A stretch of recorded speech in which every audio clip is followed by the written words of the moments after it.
Last time on Low Budget Motorcycle Camping Adventure, I camped in an equestrian only campground. Well, it's a still horse, right?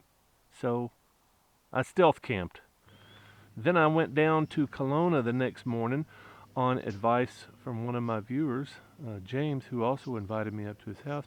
Pretty cool stuff on the shelves, but I went down for the bakery and all the bakeries were closed that day. So I wound up eating a simple Amish hamburger and some Amish potato salad, which tasted surprisingly like every other hamburger and potato salad I've eaten, but it was still good.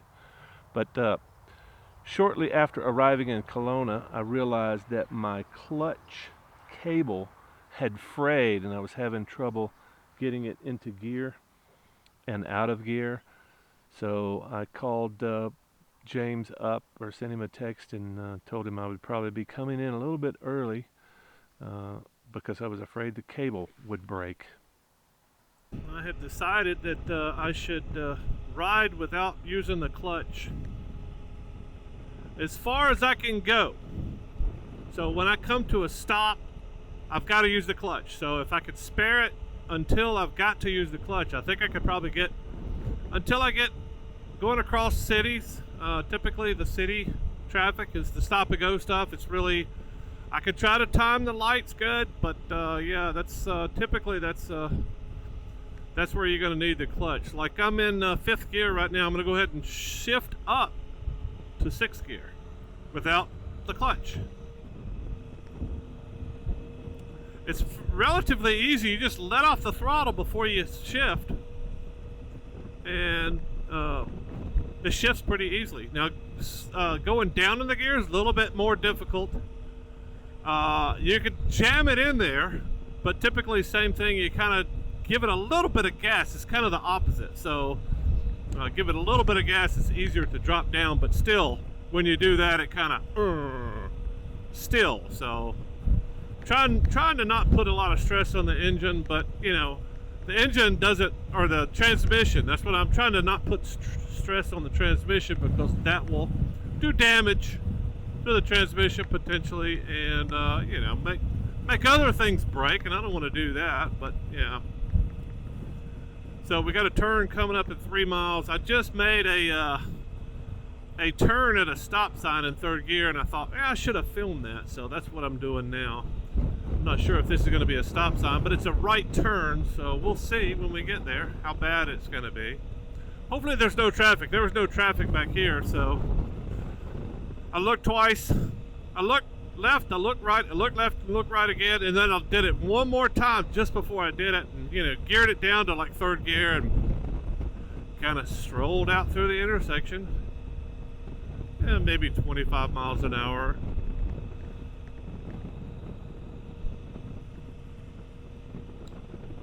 Yeah, I'm gonna try not to be in a hurry, but I can't make it to my buddy's house without fueling up, so I gotta stop. And I'm pretty sure I'm going to have to go through a small town. There's probably going to be more stop signs, more traffic. And to put the icing on the cake, there's a storm coming. There's rain coming, and I think the best chances of getting wet are tonight, you know, around midnight, 1 o'clock. But that stuff changes. So I got the right turn coming up, so I'm going to show you how I'm going to gear down here shortly. I'm going to play with it a little bit, so it's probably not going to be consistent. Oh geez, we're coming up real close. This is our... Oh, it's no stop, no nothing, just trying to gear down so I got enough torque to pull through this corner. Now that's third, I think. Same thing. Oh yeah. No problem. As long as I got right turns all the way, no problems. Now I'm going up through the gears. I'm in third now. That's fourth. Top of the hill, I'm gonna shift again. Easy. Getting down the gears, that's what I was saying. Getting down the gears is the hard part, though. I mean, you can feel the clunk a little bit, but other than that, there's not much difference than shifting with the clutch. So I'm just trying to save the clutch. If it's got 10 more pulls, I want to save them for the the times I've got to have them. And I might get 1,000 more miles out of this cable. I don't know. But the worst thing possible could be stuck on the side of the road, and probably the worst of the worst is being stuck on the side of the road in a busy highway. And looks like I'm probably going to be back roads most of the way there, but it's 2.5 hours, so. But we'll see. We'll see what happens.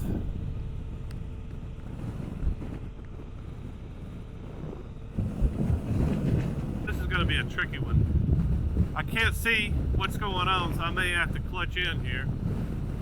But that's okay. I'm going to do my best. So I'm gearing down. So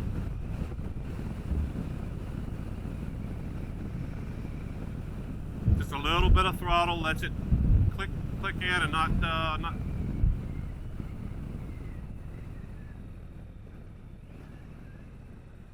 That was a little bit of a. There we go. All right, I can't see because this freaking house here. All right, we did that one pretty well. Yep. Luckily, that car back there was turning left. Yeah, so I'm just kind of demonstrating this because it's, you know, it's a way to. If your interlocks are disabled, so in other words, your clutch and your kickstand, that's typically the. Well, if it's in gear, if your bike is in gear, most modern motorcycles have interlocks. So if your bike is in gear, you cannot start it with the kickstand down, typically. Also, you cannot start it, if your kickstand's up, you cannot start it without the clutch being engaged. So in other words, it has to be, you're disengaged, I'm sorry. So you get two interlocks on most modern bikes, kickstand and clutch. So kickstand I can deal with, it's not going to be a problem, it'll be up. But if the sensor for the clutch says, hey, the clutch is out, you're not starting this bike, you cannot start it from a dead stop, which is what you need to get the bike going, because you got nothing to feather the clutch. But if you stick it in gear and you don't have an interlock on, which I pretty much all my dual sports, I disabled all the interlocks because they're trouble. They're just trouble. And interlocks are for stupid people that don't know how to ride a motorcycle. So, and they're safety features. So, you know, I understand why the manufacturers do it. They're trying to save the dummies from themselves, which is a good idea. But it's also good to have an easy way of disabling your interlocks. Like that should be a thing where, you know, like analog brakes, you should be able to easily disable your analog brakes. Give me a flashing light if you want, I don't care. Just give me the ability to easily disconnect the stuff that causes me problems. And ABS causes you problems off-road. So, you know, when you're supposed to be sliding and you can't, it's a problem. So, anyway. Just wanted to give you an idea in case you find yourself in the same problem that I've got right now. You can travel with your bike if your clutch starts going out. So in other words, it took me about 5 or 6 times, like, oh, okay, well, let me adjust my clutch. And then I realized, oh, it's not one of those adjustable by pulling tension on the cable. You got to do it somewhere else. And as soon as I realized that, I was like, oh, and I looked at the cable and, you know, it's got maybe half the cable twine is broken, so I'm in trouble. Like I said, I might be able to make it all the way to California with it like this. I don't know. Most of the time, you got a few hours and maybe a few 100 miles. So once you start realizing there's a problem, the cable's breaking, it's worn out, and the less of those wires in that cable that you have, the less that you have, the more stress is put on the ones that remain. And those are all, you know, mangled too. They're all stressed out, and you know, you can only bend cables so many times, and that's kind of why they break. All I know is I've had a bunch of broken clutch cables and, you know, usually they break when you ride them. So, you know, if you don't have the interlocks done, you're in trouble. You're stuck on the side of the road. And I could probably figure out the Interlocks thing as long as I've got some wire on the bike, so yeah, maybe I could jumper the Interlocks, maybe. Who knows? All I wanna tell you for sure is I don't want to be working on my bike on the side of the road. Period. Ever. For all time. I'm done. I want to go, hey, I got a problem. Let me find a garage and some tools. And take my time instead of going, I gotta get off the side of the road. It's raining. It's cold. It's gotta be dark soon. It's terrible. But at least I got a lot of country roads in between here and there. Hopefully that'll save me. And if it doesn't, we'll figure it out. Well, that's where I'm headed. And yeah, 120 miles, I should be able to make that, certainly, as long as I'm easy on the clutch. After filling up, I decided to jump on the Interstate because I didn't have to shift gears at all once on the Interstate. I didn't have to deal with intersections or anything like that. I got about halfway there before it started raining. The wind is pretty tough. It's been pretty tough today, but maybe you can see. Well, we just turned, so maybe you can't, but the wind's blowing at my back now, but the wind was blowing. Yeah, you can see it. You can see a good bit. You can see the spray blowing off the highway. It's pretty rough. 20 knot winds maybe. 15 at least. Alright, here's another stop coming up. I hope I'm filming this. I mean, it's dramatic, right? Dragoon Trail. What the hell's a Dragoon Trail? Oh. Come on, lady. You got the whole lane. Well, maybe not.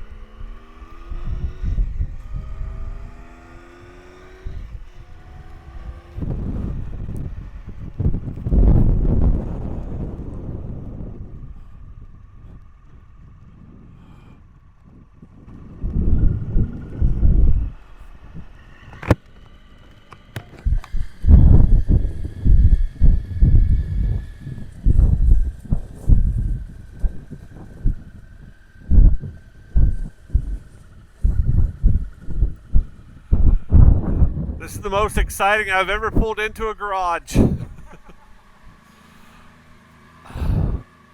Oh my God.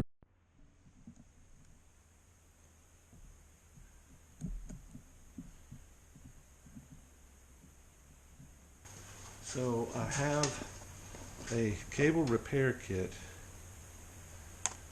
but I'm not sure if I've got the right barrels that fit on here, because this is a pretty thick cable, and the cable that comes in the repair kit is pretty thin.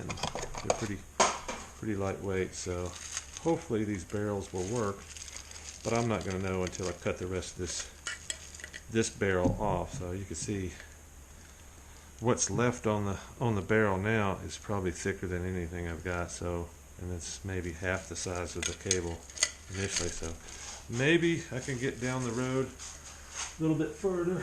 If not, get some more cables. So we're gonna cut this barrel off here, and then we're gonna clean the cable, and then maybe twist it all together, and then the plan is to maybe put some solder on it or something. Stick this cable through one of the barrels and see if we can get it to do that. Since it looked like the replacement clutch cables were a couple of months out, nobody in the States had any. I just decided to go ahead and get a repair kit. I've repaired clutch cables before, and they've worked just fine. And as much effort as I put into recovering the what was left of this cable, it was a pretty big mess. But yeah, I did my best trying to repair it. But funny thing is, after all this effort, it looked like it was working. Got loaded up the following morning, and the clutch cable broke as I'm rolling out to the street. So I just popped the one of the cables that came with the clutch in there, and it's been working fine ever since. That's just a few states back, but yeah, before we left, James and his friend, we rode out to an interesting place to have lunch. So, this is what you smoke in Luther, Iowa, and it started out to be BFE Motorcycles is what it was, and BFE stands for exactly what you think it stood for, middle of nowhere. And so it was an abandoned gas station right here on Highway 17, uh, and I said, why'd you pick here in a town of 400 people? Why this place? And they said, well, it's just the traffic goes past here, and so many eyeballs, and we just wanted to do vintage motorcycles here. And so they just moved in as it was, and the old cooler where they had meats and stuff for the old gas station, they would have parts in there, um, and so they would just have bikes, all kinds of mostly foreign Yamahas, Suzukis, Hondas, some Triumphs and old stuff like that. But vintage bikes was their deal, and did it here. And the guy told me, probably about 5 or 6 years ago, that he was going to make it a destination place with barbecue restaurant, bike shop. And I kind of chuckled at him and said, I don't think that's ever going to happen. But he said, well, we've got a plan, and by God, they did it. And it's a beautiful place now. The food's good, and like kind of sad to see the motorcycle shop part of it die off, with their main mechanic passing away. But it still does really good here, and draws a lot of people in. So. Well, I had a blast hanging out with James. I wished I could share more about James, but he's a private person, and I understand that. But he saved my bacon. Place to stay, warm, dry place to stay and shower and fix my bike. And he was a fantastic host, and I hope to see him again maybe the next time I'm through Iowa. Maybe I'll see him out on the road. Join me next time as I roll into South Dakota in a small town called Freeman, very tiny town that had a campground in the middle of town. It's very interesting, and I'm almost killed by a deer too, so don't miss that one.